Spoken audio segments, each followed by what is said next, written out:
Hola amigos y amigas, qué gusto poder compartir nuevamente a través de los medios legislativos en este espacio Voz Parlamentaria, un espacio del Grupo Parlamentario del FMLN para informarle al pueblo salvadoreño el trabajo que se realiza dentro de la Asamblea Legislativa, tanto en la plenaria como en las comisiones, así como también en los territorios. Este día me acompaña para abordar temas de interés nacional el diputado Blandino Nerio, a quien le damos la más cordial bienvenida, diputado. Gracias por hacer este espacio y acompañarnos. Muchas gracias por la oportunidad de dirigirme al pueblo salvadoreño a través de los medios legislativos y de este programa Voz Parlamentaria.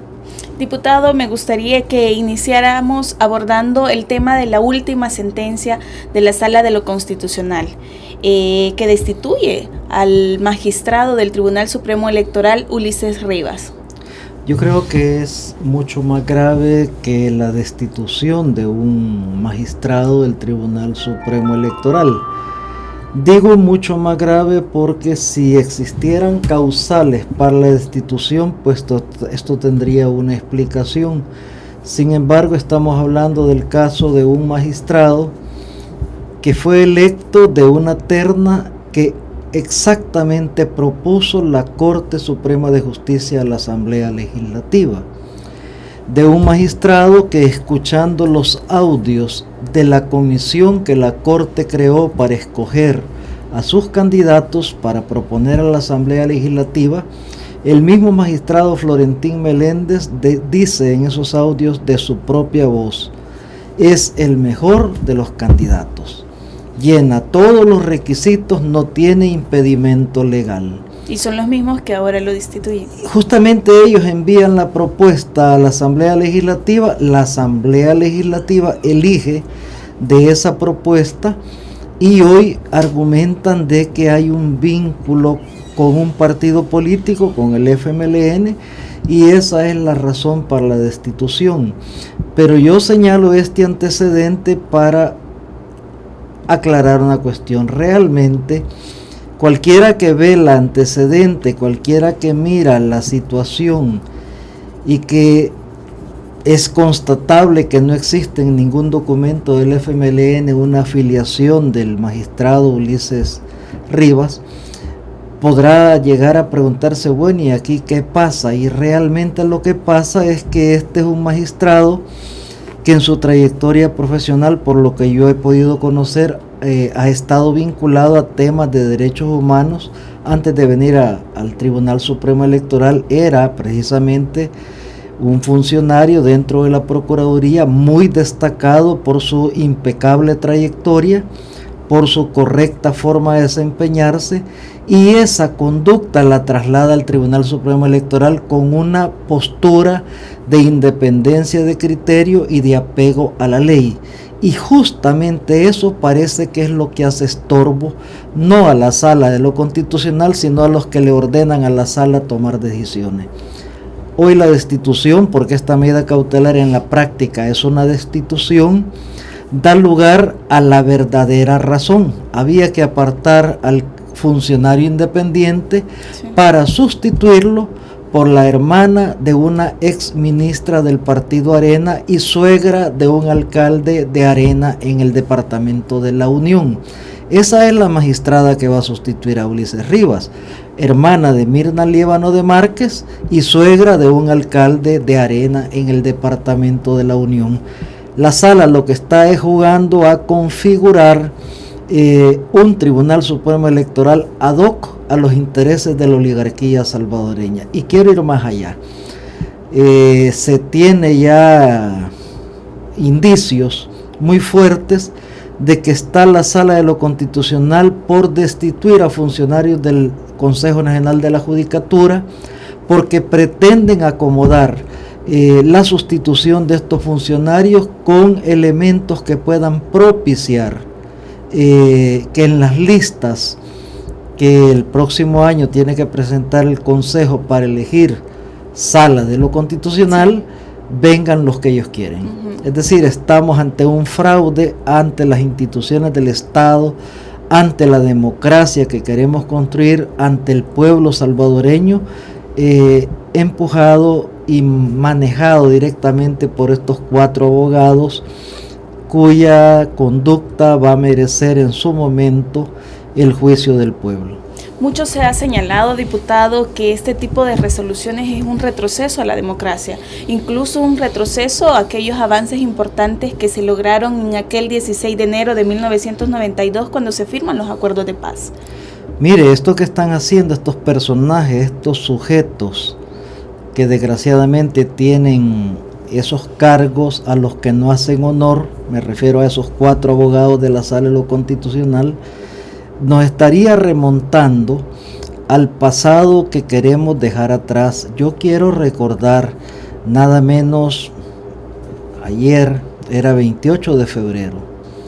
El 28 de febrero es una fecha simbólica en El Salvador, 1977, cuando a resulta de un fraude electoral fraguado por el Consejo Central de Elecciones, el pueblo salió a la calle a protestar y fue masacrado brutalmente. Ese fue el fin de las posibilidades de la solución pacífica a los problemas sociales y políticos de El Salvador. Tuvimos que vivir una guerra para restablecer un cauce o para establecer un cauce de democratización del Estado salvadoreño. Estos 4 abogados que desgraciadamente están en la Sala de lo Constitucional pareciera que están empujando a que volvamos al 28 de febrero. No lo vamos a permitir. Diputado, ¿cuáles serían los mecanismos a seguir? Porque vemos también que el magistrado Ulises Rivas ha interpuesto algunos recursos incluso ante la Fiscalía General de la República. Yo creo que es importantísimo en los pasos que ha estado dando el abogado Ulises Rivas, magistrado electo bajo los preceptos de la ley salvadoreña, al Tribunal Supremo Electoral. Es una destitución arbitraria, es una destitución injusta, es una destitución con intencionalidad política claramente para cargar los dados a favor de un partido de derecha, de la oposición parlamentaria, de la oposición política. Y nosotros creemos de que independientemente de cualquier situación, para cualquier salvadoreño honrado de la ideología que sea, es de reconocer, de apoyar, de ser solidarios con las acciones que está llevando adelante el magistrado Ulises Rivas. Si ha decidido recurrir ante la Corte Interamericana para que se conozca en el mundo este atropello, es de aplaudirlo.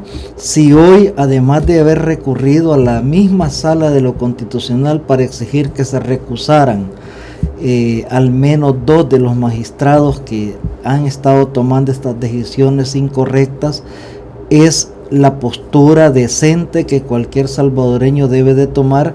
Y si ahora ha ido a la Fiscalía General de la República, creo que el magistrado Ulises Rivas nos está diciendo a todos: este es el camino legal, este es el camino correcto para resolver los problemas, pero también nos está dejando un mensaje importante. ¿Y qué va a pasar si aún que se camine y transite por las vías que la legalidad abastece, ofrece al ciudadano, si aún recorriendo todos estos caminos las puertas se cierran? ¿Qué nos queda a los salvadoreños? ¿Volver a la oscuridad o abrir esas puertas? Yo creo que es importantísimo lo que está haciendo el magistrado Rivas, porque puede esa conducta que él ha asumido valiente ser un hasta aquí con ese reciente pasado probioso que nos quieren imponer, y un basta ya para avanzar hacia la construcción y consolidación del proceso democrático, que es lo que todos deseamos. De cerrarse las puertas que el magistrado Rivas está tocando, diputado, estaría con este tipo de sentencias de la sala, se estaría poniendo en riesgo la transparencia, pero sobre todo la legitimidad del próximo proceso electoral en nuestro país.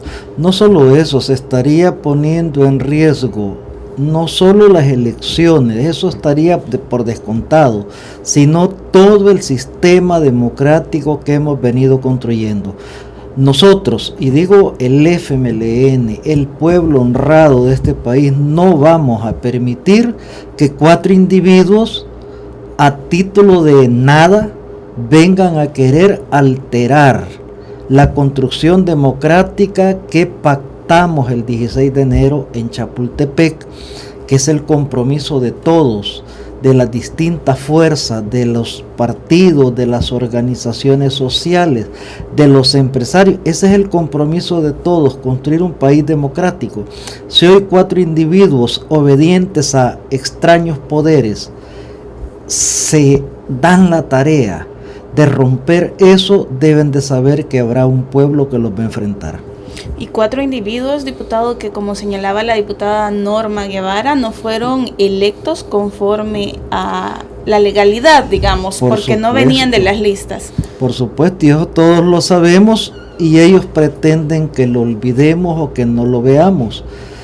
Ellos que tan exigentes se ponen para cuestionar el desempeño de los demás funcionarios del Estado y han destituido a más de 120 profesionales salvadoreños que han sido destituidos por esta máquina de acomodar las cosas a favor de la derecha.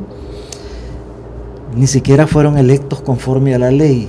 Deberían de tener la honradez, así como aplican criterios exageradamente duros con los demás, de ser siquiera un poco honestos para reconocer que Belarmino Jaime ha sido empleado de Arena, que sus vínculos con el partido Arena son de sobra conocidos aquí en la Asamblea Legislativa, donde ha sido asesor de Arena.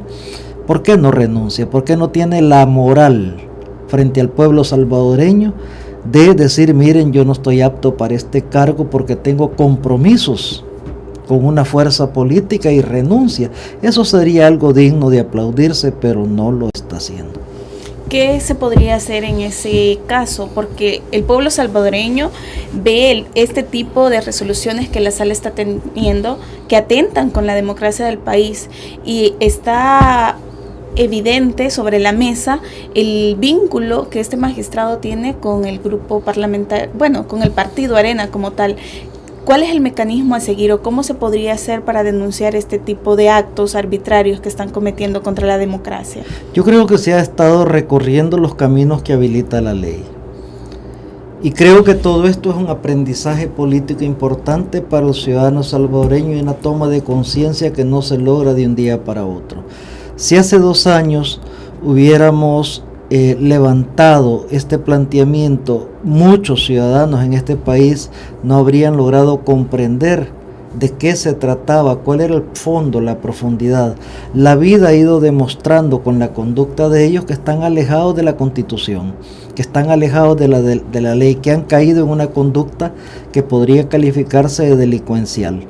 Hoy ya hay más cabezas, más cerebros, más pensamiento en la sociedad salvadoreña que está reconociendo esto. Ya la opinión pública va cambiando de manera muy importante al cuestionamiento a esas conductas. ¿Qué quiero decir? Que si los caminos que habilita la ley fracasan porque los hacen fracasar deliberadamente, esta toma de conciencia del pueblo va a abrir los caminos. Con eso, diputado, nos vamos a una pausa y regresamos en breve con más información aquí en Voz Parlamentaria. Conoce más del trabajo de nuestro grupo parlamentario. Síguenos en Twitter, encuéntranos como @gpfmln. En Facebook, dale like a nuestra página Grupo Parlamentario FMLN. O visita nuestra página www.gpfmln.sb.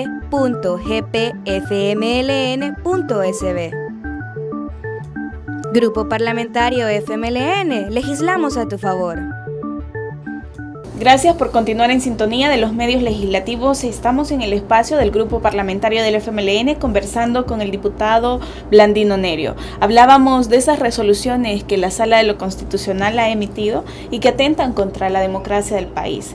Diputado, en ese sentido, y el pueblo salvadoreño lo señala a través de las redes sociales, a través de los medios en los cuales tiene participación, que estas sentencias de la sala van acompañando ese andar del partido Arena en bloquear a este gobierno y en lo que han sido claros ellos, que lo han dicho abiertamente en los medios de comunicación, que quieren recuperar el poder.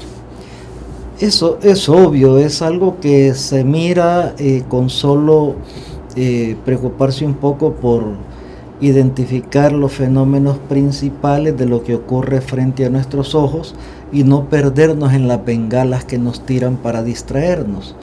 Yo recuerdo cuando la sala, violando la ley, decidió plancharse, por usar esa palabra, los $900 millones aprobados por la Asamblea Legislativa, tiraron varias bengalas de distracción. Una de ellas fue la famosa ley de amnistía, la derogatoria, que muchos salvadoreños la miraban como al fin la oportunidad de justicia para los crímenes de guerra. Miren, la derecha en este país, la gran oligarquía, podría estar dispuesta a sacrificar 2, 3, 4 militares porque ahí es material en desuso para ellos. Pero los verdaderos responsables de los crímenes, los autores intelectuales, los que estaban atrás de la mano armada, esos nadie los va a tocar en este país. Esos son impunes. Y me refiero a los que de verdad se beneficiaban del sistema que intentó por las armas imponerle al pueblo la dictadura. Y no eran los militares, eran los que mandaban a los militares. Pero nos pusieron a ver para ese lado los sentimientos del pueblo, el amor a las víctimas, etcétera. Puso a la gente a ver para ahí, mientras quitaban el financiamiento y mientras golpeaban la democracia, eliminando la figura de los diputados suplentes. De 2 golpes terribles a la construcción y estabilidad del país. Ahora destituyen al magistrado Ulises Rivas y tiran 2 bengalas. Gustavito por un lado, sí, y por otro lado nos ponen a hablar de un pretendido o supuesto suicidio de Antonio Saca. Miren, están poniendo a la gente a distraerse en cosas secundarias cuando lo principal que amenaza al país, su futuro, su vida, su tranquilidad y estabilidad, tiene que ver con la destitución del magistrado Ulises Rivas. Yo creo que tenemos una enorme tarea de ayudar a la gente como partido a ver el fondo de las cosas para poder actuar en consecuencia. Hemos avanzado y yo creo que habrá resultados positivos de todo este proceso. Yo no creo a esta altura que puedan tener éxito en lo que se pretende hacer, y por el contrario me reafirma una convicción: la derecha ha fracasado, su capacidad de dominio en la sociedad salvadoreña está en un momento muy crítico y eso les está obligando a empujar en dirección a salirse de la ley para tratar de recuperar lo que han perdido. Diputado, cambiando un poco de tema, me gustaría saber cómo avanza el cumplimiento de la ley de beneficio para los veteranos y veteranas, tanto de la Fuerza Armada como del FMLN. Era una deuda histórica que se tenía con estos sectores y al fin este gobierno viene a ejecutar programas en beneficio de ellos. Yo creo que aquí, Vanessa, hay varios aspectos que ver. Primero, todos sabemos que la guerra terminó hace 25 años. Un cuarto de siglo de finalizada la guerra. Y la pregunta es, ¿por qué no había ley de veteranos? Sí.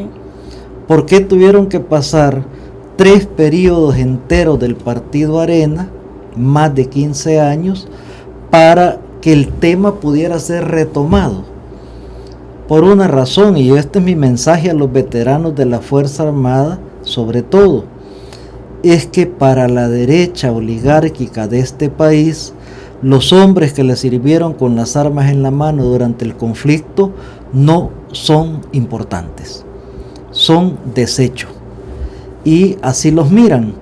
Tuvo que venir un gobierno del FMLN para empezar a replantear el tema y eso llevó una serie de debates, discusiones, estudios y de bloqueos desde la derecha.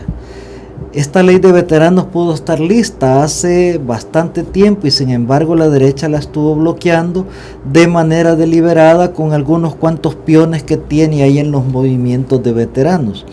Finalmente se aprobó la ley, pero hay que decir una cosa: sin que hubiera ley ya empezaban a haber desde los gobiernos del frente programas, proyectos específicamente en temas de salud orientados a la atención de veteranos de ambos sectores, tanto de la Fuerza Armada como del frente. y no me van a dejar mentir los veteranos. Yo he visitado en alguna medida la zona oriental, que en Morazán, en Usulután, en la zona de Las Marías, entre la frontera Usulután-San Miguel, ha habido seguimiento a la atención médica, ha habido trato preferencial a los veteranos de guerra en temas que tienen que ver con la parte médica, y sé que en San Vicente también ha ocurrido, como en Chalate, de tal manera que este gobierno, o más bien el FMLN en el gobierno, ha tratado de llevar adelante mecanismos de atención aún sin que la ley estuviera aprobada. Con la aprobación de la ley se han dado pasos.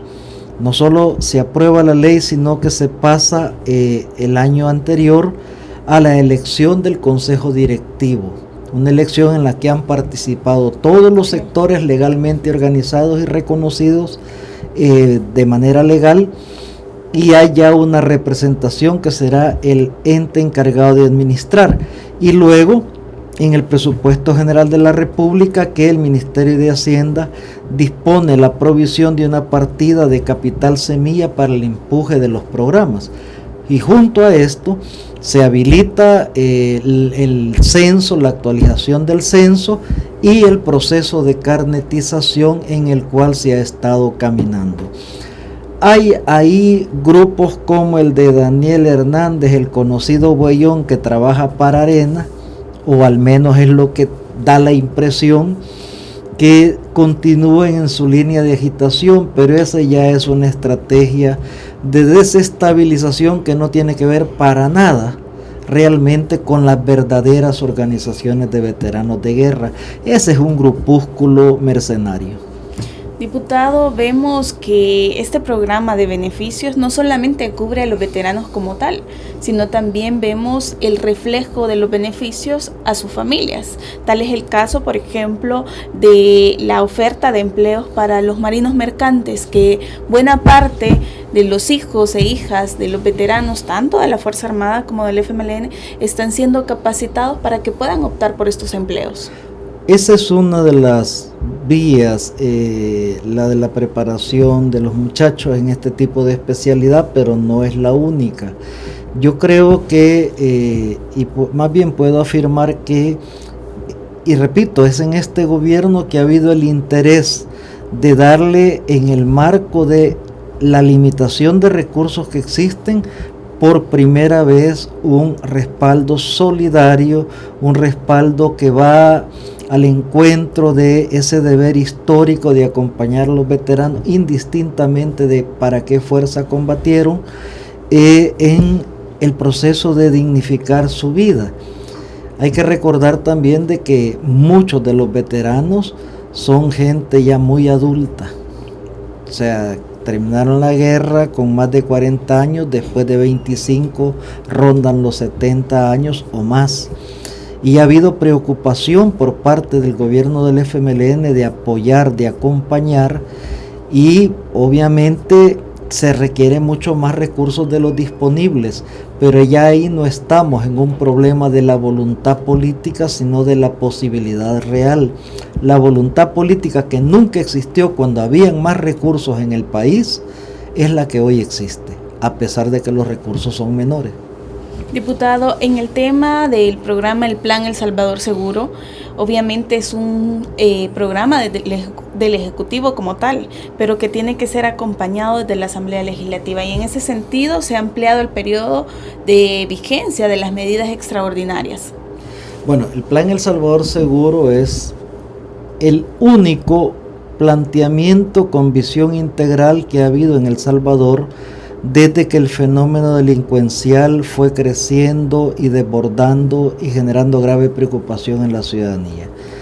Cuando Arena gobernaba El Salvador, se hizo mucha propaganda de combatir la delincuencia, pero se hizo muy poco realmente. Y solamente con represión, no con prevención. Sí, porque pareciera ser que el interés no era realmente eliminar el problema, sino mantenerlo, y era además el combustible de toda la industria de la seguridad, que mueve millones de dólares y genera millones de dólares en ganancias cada mes.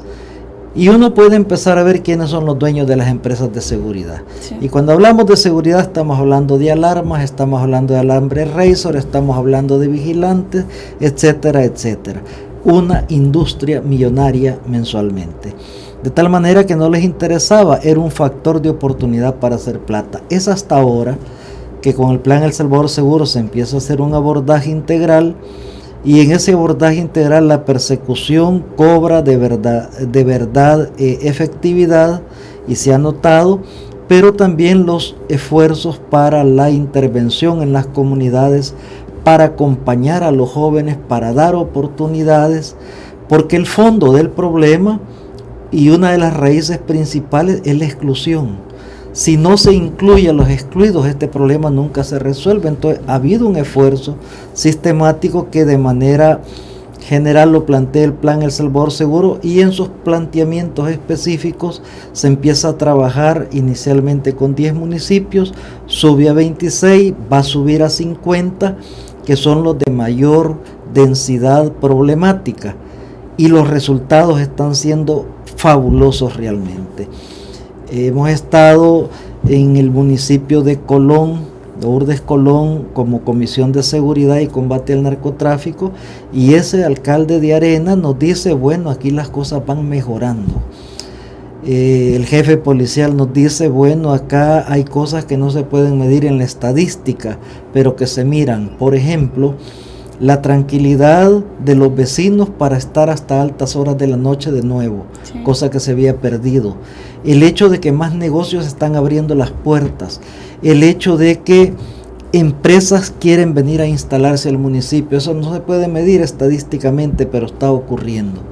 Vamos a Sonsonate, otro alcalde de Arena, en la cabecera, y nos dice, el día que llegamos, llevamos una reducción importantísima en los hechos de violencia, y bueno, hasta la semana pasada ya iban 60 días sin homicidios en el municipio de Sonsonate, después de haber sido uno de los más violentos. Es decir, los efectos de la política integral están teniendo resultados, y quiero comentarte algo que poco se difunde.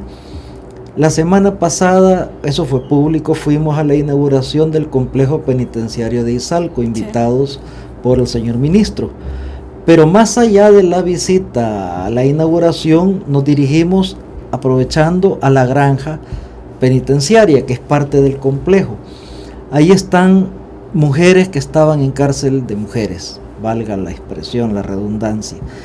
¿Y qué nos encontramos? Hay una cantidad importante de mujeres que tienen sus hijos pequeños, menores de 5 años, porque hasta 5 años permite la ley penitenciaria que estén con las madres. Y hablando con una de ellas, me decía cosas que el ciudadano no conoce, sí, o que en general no dominamos. Yo le pregunto, ¿y qué tal? ¿Cómo está acá? Y el niño me dice, mire, no podríamos estar mejor. Cuando estábamos en cárcel de mujeres, los niños ni siquiera podían aprender a caminar. Porque usted sabe, me dice, que para que un niño aprenda a caminar primero tiene que gatear. Sí.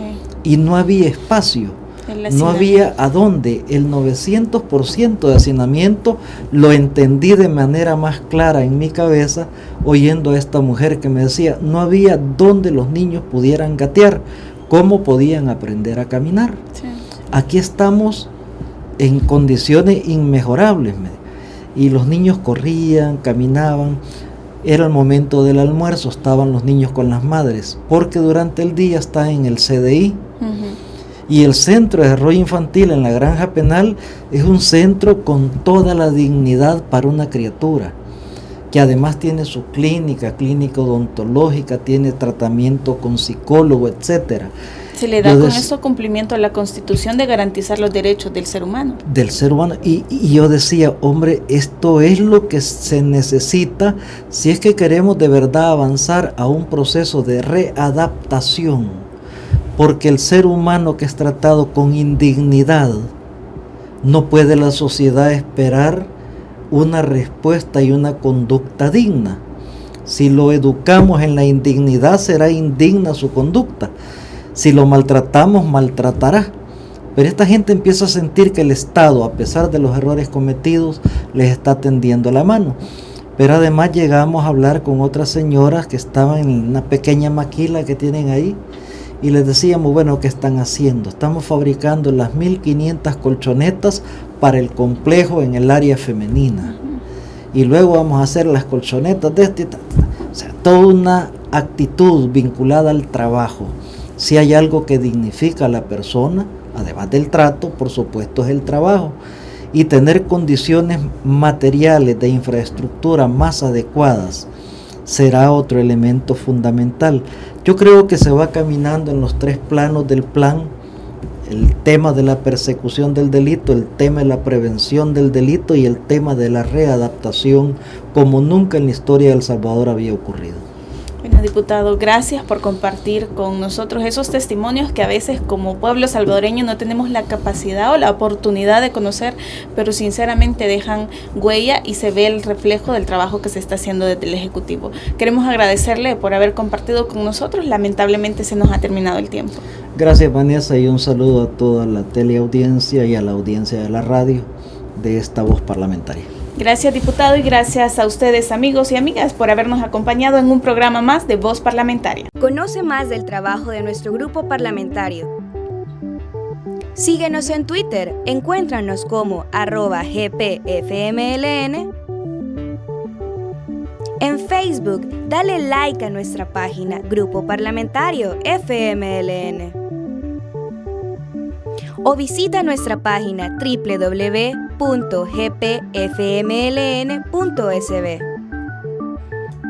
Grupo Parlamentario FMLN, legislamos a tu favor.